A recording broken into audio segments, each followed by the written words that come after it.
DA hike, सरकारी कर्मचारियों को झटका, जुलाई के डीए में बस इतनी बढ़ेगी सैलरी। जय हिंद दोस्तों, स्वागत है आपका अपना YouTube channel Ranjeet Turve GK में। इन्फॉर्मेशन अच्छी लगे तो वीडियो को शेयर करें और चैनल को सब्सक्राइब करें। तो वीडियो को स्टार्ट करते हैं जैसा कि हमारे मोबाइल की स्क्रीन पर दिया गया है।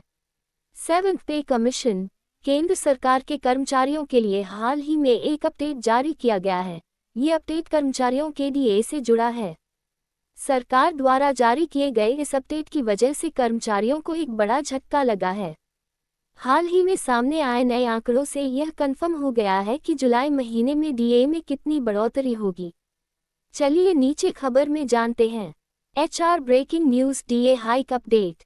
अगर आप भी केंद्र सरकार के कर्मचारी हैं तो आज की यह खबर आपके लिए बड़े ही काम की है। हाल ही में जारी हुए एक अपडेट से कर्मचारियों को काफ़ी झटका लगा है। जैसा कि आप जानते हैं, सरकारी कर्मचारियों के लिए में एक साल में 2 बार डीए हाइक संशोधन किया जाता है। जारी हुए अपडेट से पता चला है कि जुलाई के महंगाई भत्ते से केंद्रीय कर्मचारियों की सैलरी में केवल इतना ही इजाफा होगा। चलिए खबर में जानते हैं सरकारी कर्मचारी के डा से जुड़ी किसी खास जानकारी के बारे में विस्तार से। महंगाई राहत में भी आएगा उछाल। केंद्र सरकार ने हाल ही में कर्मचारियों के लिए एक बड़ा अपडेट जारी किया है।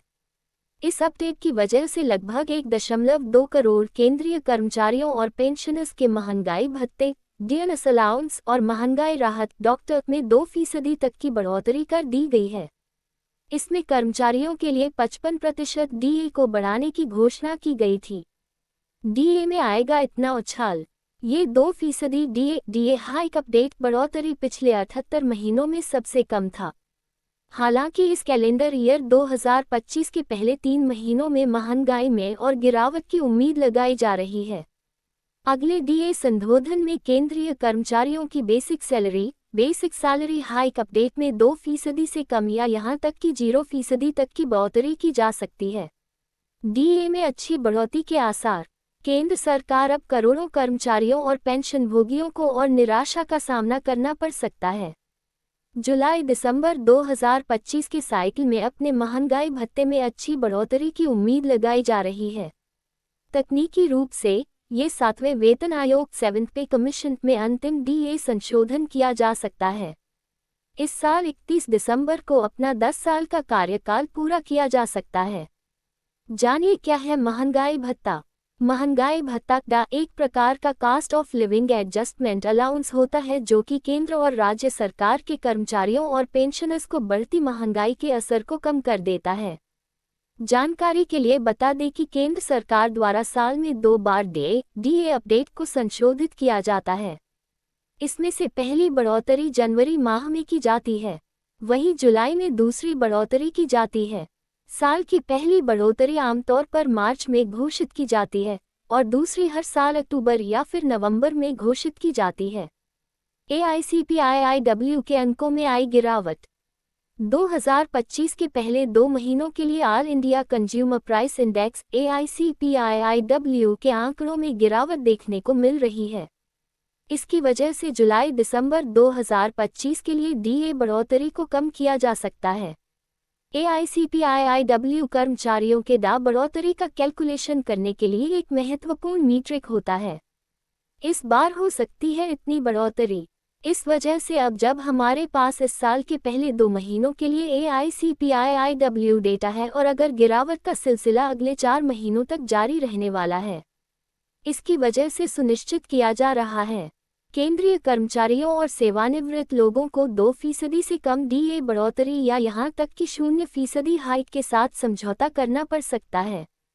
फरवरी में इतना रहा AICPI industry all India consumer price index वह इंडेक्स है, इसके आधार पर महंगाई भत्ते में बढ़ोतरी को तय किया जाता है। श्रम एवं रोजगार मंत्रालय के तहत आने वाले लेबर ब्यूरो ने पिछले महीने के अपने आंकड़ों को दिखाया गया है कि फरवरी 2025 में all India consumer price index 0.4 अंक गिरकर 142.8 पर आ गया, जबकि जनवरी 2025 में यह 143.2 था। CPI में आई इतनी वृद्धि। फरवरी 2025 की ईयर ऑन ईयर इन्फ्लेशन घटकर 2.59% तक कर दिया गया है। फरवरी 2024 में ये 4.90% की गई थी। ऐसे में अब ये उम्मीद लगाई जा रही है कि देश में ओवरऑल मुद्रास्फीति की स्थिति को देखते हुए मार्च और अप्रैल में AICPIIW में और गिरावट आ सकती है। CPI पर आधारित खुदरा मुद्रास्फीति इस साल मार्च में 5 साल के निचले स्तर 3.34% तक कर दी गई है। फरवरी में ये 3.61% तक हो गया था। इस हिसाब से तय होगा वेतन। केंद्र सरकार ने DA अपडेट बढ़ोतरी की कैलकुलेशन बेस्ड ईयर 2001 के साथ AICPI के आधार पर की जाती थी। बाद में इसे सितंबर 2020 से DA कैलकुलेशन के लिए बेस ईयर 2016 के साथ एक नए AICPI के साथ बदल दिया गया था।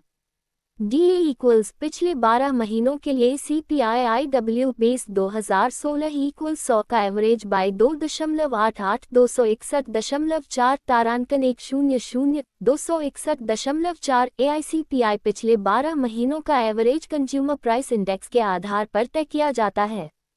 7वें वेतन आयोग द्वारा निर्धारित बेस इंडेक्स 261.4 है। पेंशनर्स की बड़ी चिंता। कुल मिलाकर अगर इंडेक्स के आंकड़े नहीं सुधरे तो जुलाई 2025 में होने वाला अगला DA संशोधन काफी कम किया जाता है। इसका प्रभाव कर्मचारियों के वेतन पर भी पड़ेगा। पेंशनर्स के लिए भी यह चिंता का ही एक कारण है क्योंकि DA उनके मासिक भत्ते का एक बड़ा हिस्सा होता है। डिस्क्लेमर: ये भविष्यवाणी यूट्यूबर की समझ, विश्लेषण, एनालिसिस और अंतर्ज्ञा इंस्टिंक्ट पर आधारित है। अपनी भविष्यवाणी करते समय उल्लिखित बिंदुओं पर विचार करें और अपना निर्णय स्वयं लें।